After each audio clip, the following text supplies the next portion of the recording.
Olá, você está no Visão Parlamentar. E eu convido você a conhecer o que pensam e o que fazem os deputados estaduais mineiros.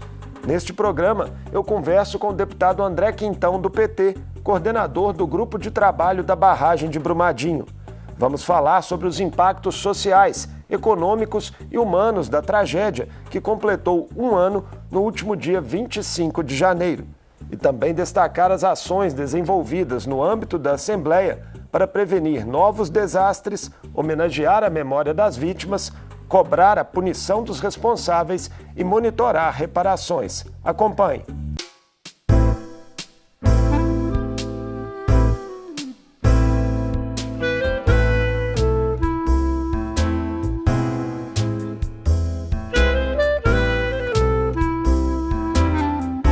Há pouco mais de um ano, em janeiro de 2019, uma avalanche de lama a partir do rompimento de uma mina da Vale em Brumadinho pôs fim a centenas de vidas e espalhou um rastro de destruição por comunidades da Grande BH. A Assembleia respondeu à tragédia com a aprovação de uma lei mais rígida para o funcionamento de barragens no Estado e com uma comissão parlamentar de inquérito que pediu o indiciamento de executivos da Vale e de uma empresa de consultoria alemã. E o tema continuará a mobilizar a Casa em 2020, por meio de novos projetos de lei e de um grupo de parlamentares que monitora ações de reparação às famílias atingidas. É sobre esse trabalho que eu converso com o deputado André Quintão, do PT. Bem-vindo, deputado. Prazer estar com você, falando de um assunto que marca Minas Gerais, uma tragédia criminosa e que exige de nós uma ação e uma atuação muito firmes. Deputado André, um ano depois, o que é possível dizer sobre o saldo para Minas Gerais de mais uma tragédia histórica envolvendo a mineração, fazendo o Estado reviver de forma agravada a perda de vidas humanas e destruições, quando ainda sentia impactos, do que aconteceu em Mariana lá em 2015? São várias abordagens. A primeira, humana. Temos que lembrar que existem ainda corpos, pessoas não encontradas, que reforça o drama de 272 famílias que perderam precocemente seus entes queridos. Então existe um drama humanitário envolvido. Temos o aspecto ambiental, muitas vezes com consequências ainda incalculáveis, e também o dano econômico para o Estado de Minas Gerais, o que nos faz repensar um modelo de desenvolvimento econômico. É muito importante que Minas Gerais não fique refém da mineração. Muitas vezes essa relação econômica fez com que a mineração pudesse ter flexibilidade nas legislações, nas regras, e também que pudesse agir sem aquele cuidado com o meio ambiente e com as pessoas. Esse recado, esse exemplo de Mariana e de Brumadinho ficam muito claros nesse sentido, ou seja, nós precisamos tratar a mineração com mais seriedade no Estado de Minas Gerais. Ela não pode ser a dona do Estado e os governos refém dessa atividade econômica. E várias comunidades de Minas Gerais, deputado André, ainda vivem sob o medo de novos desastres. Como que a política estadual de segurança das barragens, que foi a lei aprovada pela Assembleia no ano passado, menos de um mês depois do rompimento da barragem de Brumadinho, como que ela pode auxiliar na prevenção de possíveis futuras ocorrências? Essa regulação atual é de fato mais rígida? Tem mais garantias para a população?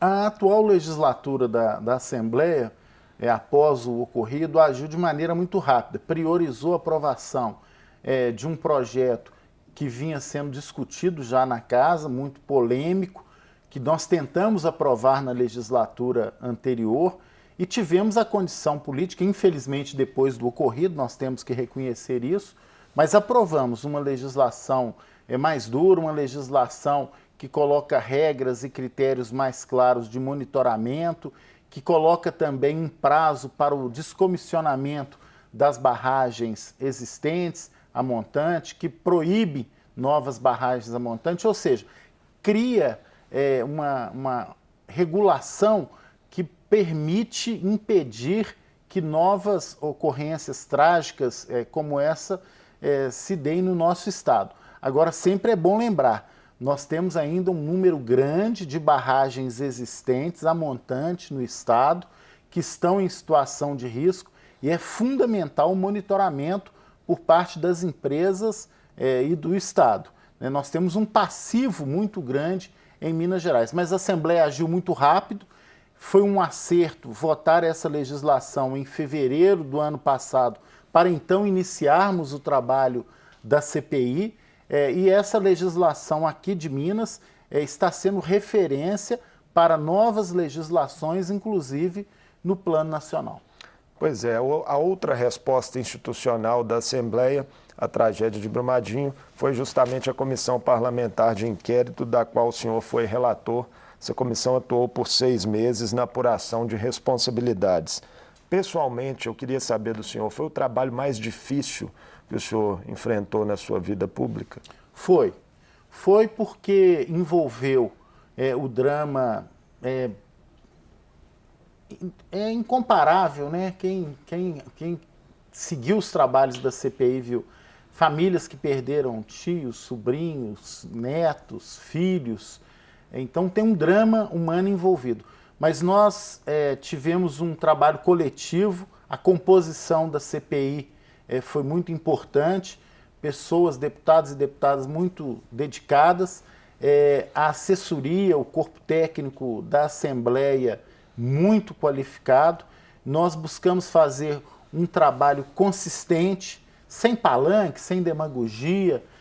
Nós estudamos muito o assunto e fizemos uma coisa importante. Eu confesso que eu nunca vi isso em outras CPIs. Nós fizemos um trabalho integrado com as outras instituições desde o início.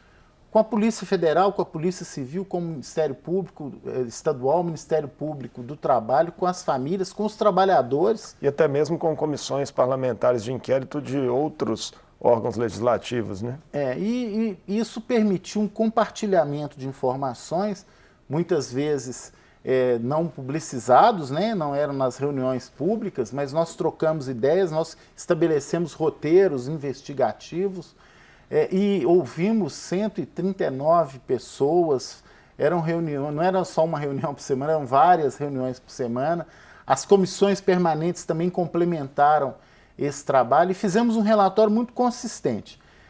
E foi tão consistente que a Polícia Federal, que o Ministério Público e a Polícia Civil apresentaram a denúncia com basicamente os argumentos que a nossa CPI em 6 meses apresentou. Então, pois quais que foram as principais conclusões e revelações obtidas pela CPI? Os indícios apontaram claramente, né, para essa responsabilidade criminal mesmo, pela negligência de agentes que estavam ali diretamente envolvidos na operação da barragem? Apontaram. Há uma cronologia do crime. Em 2017, no final, a Vale já fazia encontros internacionais com especialistas, e essa barragem era colocada como a barragem mais identificada como portadora de risco de rompimento. Os radares que a Vale, inclusive, começou a monitorar essa barragem a partir de março de 2018, já apontavam movimentações atípicas. O fator de segurança de barragem que a Vale e organismos internacionais preconizavam de 1,3 não era observado por essa barragem, que tinha 1,09 de fator de risco. Mesmo assim, aí entra a Tuvisud, a auditoria externa alemã, concedeu uma declaração de condição de estabilidade com 1,09. Ela rebaixou o sarrafo, o patamar, né, de segurança para que essa barragem e toda a operação da mina, do complexo do Feijão, não fossem paralisados. Houve um rompimento, fraturamento hidráulico em junho, 11 de junho de 2018. A Vale não comunicou à Agência Nacional de Mineração, fez uma força-tarefa para tapar os buracos onde a lama estava extravasando. Ali, Marco, já era para a Vale ter acionado o plano de ação de emergência. Se ali ela fizesse isso, provavelmente não teríamos esse drama, essa tragédia criminosa. E depois, aí que é o mais grave, isso é a CPI da Assembleia que descobriu, lendo milhares de documentos. Eu me lembro desse dia que foi no meu gabinete com a assessoria técnica da Assembleia, estudando e comparando o plano de ação de emergência, a lama chegaria, porque o plano de ação tem que ter uma previsão de casos de rompimento de barragem. A lama chegaria no trecho 1 em até 60 segundos. Só que a rota de fuga estabelecida pela própria Vale, as pessoas gastariam de 3 a 4 minutos para fugir da lama. Então, você tinha uma lama chegando em 1 minuto e a alternativa de salvamento de 4 minutos. Ou seja, as pessoas estavam condenadas à morte em caso de rompimento. E a Vale não tomou nenhuma providência de retirar o refeitório que estava nesse trecho 1, onde 200, 300 pessoas se alimentavam diariamente. E para concluir essa cronologia criminosa, em janeiro, os radares mediram movimentações graves da barragem. Foi comunicado à Vale, a Vale não tomou nenhuma providência, ou seja, a Vale sabia que a barragem era instável, sabia que se rompesse, trabalhadores estavam submetidos a uma lama que mataria a todos, e não tomou nenhuma providência. Então, não é por outro motivo que nós concluímos pedindo esse indiciamento de vários diretores, inclusive o ex-presidente da Vale e da Turvisud, e a Polícia Federal, o Ministério Público e a Polícia Civil fizeram da mesma forma. Então, o trabalho da Assembleia, isso é muito importante dizer, muito importante. Muita gente acha, a gente ouve, inclusive da imprensa às vezes, CPI acaba em pizza, CPI é para deputado aparecer, gastar dinheiro. A nossa CPI criou uma condição de consistência jurídica e política para a apresentação da denúncia. Pois é, o senhor acredita que, ao contrário de Mariana, onde até hoje ninguém foi preso, né, pelo que aconteceu lá em 2015, com o rompimento da barragem da Samarco, dessa vez, em relação a Brumadinho, nós vamos ter punições efetivas, essa sensação de impunidade que permanece junto da população, né, em relação a essas tragédias da mineração, isso pode ser superado? Nós vamos lutar para isso. Não é fácil pelo tempo do judiciário, vai depender muito do judiciário e também das estratégias da Vale. A Vale é uma das maiores empresas do mundo. Agora, o presidente da Assembleia e a CPI, nós criamos uma estratégia de grupo de trabalho exatamente para monitorar as recomendações. Brumadinho não pode cair no esquecimento. É um tapa na cara da sociedade mineira. Então, o nosso papel, a nossa missão de vida é acompanhar os desdobramentos, seja 1, 2, 3 anos, né, os anos que se arrastarem aí, e é uma missão institucional da Assembleia, porque além das pessoas envolvidas, nós temos outras barragens, e como Mariana não teve essa efetividade, em Brumadinho a Vale também não tomou as providências que deveria. Nesse último mês, a Assembleia inaugurou aqui um memorial em homenagem às vítimas fatais da tragédia e a mesa diretora também anunciou projetos para decretação de luta oficial no Estado, todo dia 25 de janeiro, e para colocação de nomes das vítimas em obras públicas. Essas medidas que têm um caráter simbólico, elas são essenciais para manter vivas as lições dessa tragédia? São muito importantes porque não deixam a tragédia criminosa cair no esquecimento. O presidente da Assembleia foi muito feliz em fazer essa homenagem. As famílias, eu sempre estou indo mensalmente em Brumadinho, todo dia 25, eles têm um ato de memória, de cobrança e também ainda de acompanhamento das buscas, né? Tem 11 corpos não encontrados, mas foi fundamental e as famílias gostaram muito, porque elas se sentem mais acolhidas, ou seja, existem instituições que estão preocupadas com Brumadinho.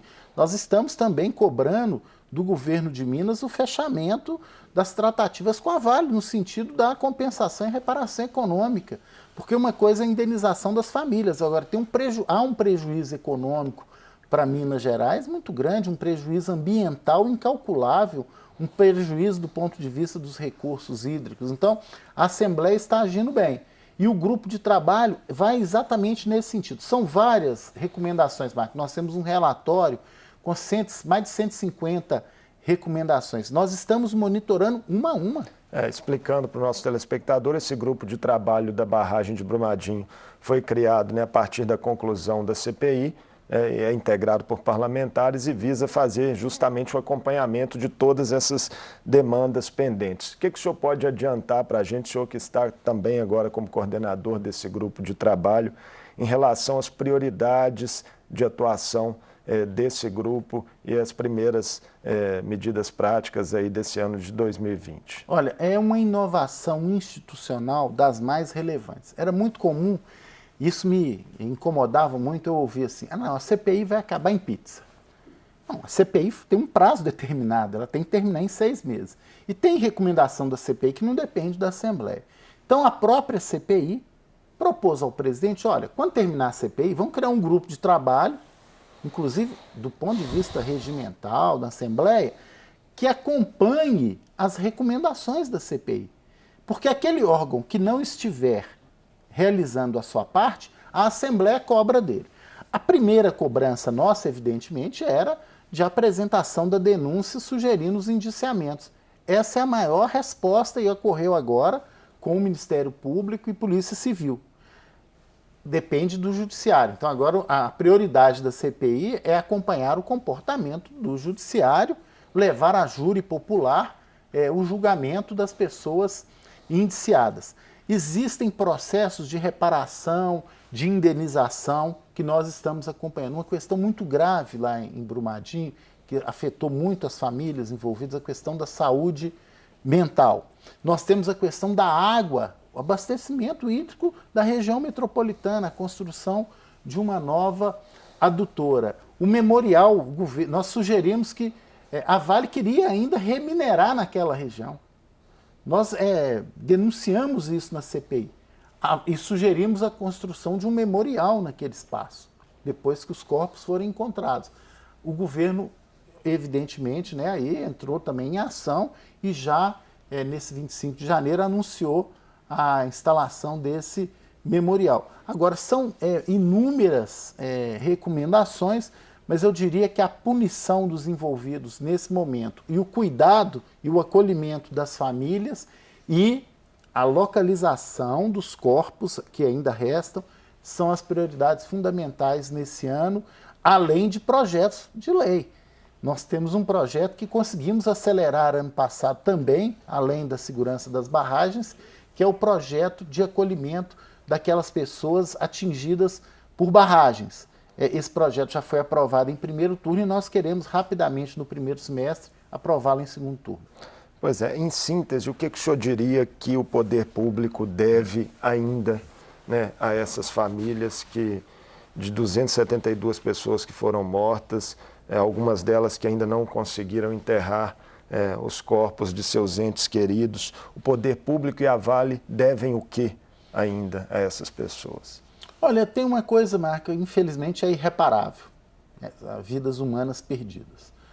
Agora, nós temos que localizar os corpos, nós temos que repensar o desenvolvimento econômico sustentável para aquela região, nós precisamos do acolhimento do ponto de vista da saúde mental e também, com as assessorias técnicas, estabelecermos, porque nós temos já um processo de indenização emergencial e financeira de curto prazo, mas nós temos consequências de médio prazo. Isso ocorreu em Mariana, por exemplo, no caso da saúde.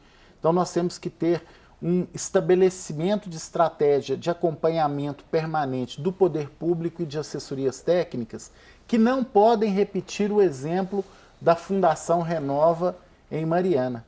Mariana, até hoje, sequer as moradias foram repostas. Então, não podemos repetir Mariana no caso de Brumadinho. No caso do governo de Minas, eu aproveito esse programa para cobrar do governo de Minas uma atitude mais firme com a Vale. Não foi acidente, não foi uma coisa episódica. A Vale cometeu um crime contra famílias e contra o Estado e o meio ambiente de Minas Gerais. E a Vale tem que pagar por isso. Ainda em relação a Minas Gerais, quais são os desafios para que o futuro do Estado tenha uma menor dependência dessa atividade econômica, a mineração? Minas Gerais tem que ter um desenvolvimento sustentável, tem que apoiar a agricultura familiar, o turismo rural, a inovação tecnológica. Ela não pode ficar refém de commodities. A nossa economia é colonial, café e minério de ferro, basicamente. Além disso, nessa própria produção, Minas Gerais, com a Lei Candir, perdeu 135 milhões nos últimos anos. Nós temos que rever todos os nossos conceitos. Agora, é preciso que todos os órgãos públicos façam a sua parte. É preciso que os recursos recolhidos com a taxa de fiscalização de recursos minerais sejam colocados no sistema ambiental do Estado de Minas Gerais. Essa foi uma outra conquista do grupo de trabalho. Nós conseguimos, no plano plurianual e no orçamento do Estado, vincular esse recurso para as atividades de fiscalização, de licenciamento. Temos que rever a dinâmica do Copan, né? Existe uma influência muito grande das mineradoras, né? Essa ideia de que pelo desenvolvimento temos que apressar processos. Olha, nós temos que fazer processos ágeis, mas com cuidados de prevenção em relação ao meio ambiente e às pessoas. Então, esse desastre calamitoso, essa criminosa ação da Vale tem que servir de exemplo para que isso não ocorra novamente. Agora, eu sou muito sincero, existem ainda barragens sob risco. A Agência Nacional de Mineração tem subestrutura de fiscalização, o próprio órgão ambiental do Estado da mesma forma. Essa ideia da mineradora contratar auditoria externa, mas a auditoria externa poder ser contratada para outro tipo de serviço, a TÜV-SÜD alemã, nesse sentido, fez um laudo falso e a CPI comprovou isso. Então nós temos problemas estruturais que precisam ser enfrentados. Por isso, o acerto da Assembleia em criar um grupo de trabalho específico para julgar luz e foco sobre a questão de Brumadinho. Todo cuidado é pouco. Obrigado por participar conosco aqui do Visão Parlamentar, deputado André Quintão, e boa sorte nesse trabalho importante à frente do grupo de trabalho da barragem de Brumadinho. Muito obrigado, e sempre tendo como inspiração o drama sofrido pelas famílias. Eu conversei com o deputado André Quintão, do PT, ele é o coordenador do grupo de trabalho da barragem de Brumadinho na Assembleia. Falamos sobre o trabalho institucional que a Casa vem fazendo no acompanhamento dos impactos permanentes dessa tragédia que resultou na morte de 272 pessoas após o rompimento de uma barragem da Vale em Brumadinho e deixou um novo rastro de destruição em Minas Gerais. Obrigado também a você pela companhia. Esta e outras entrevistas estão disponíveis no portal da Assembleia na internet. Acompanhe o Visão Parlamentar também pela TV Assembleia. Os horários disponíveis estão aqui. Obrigado e até a próxima.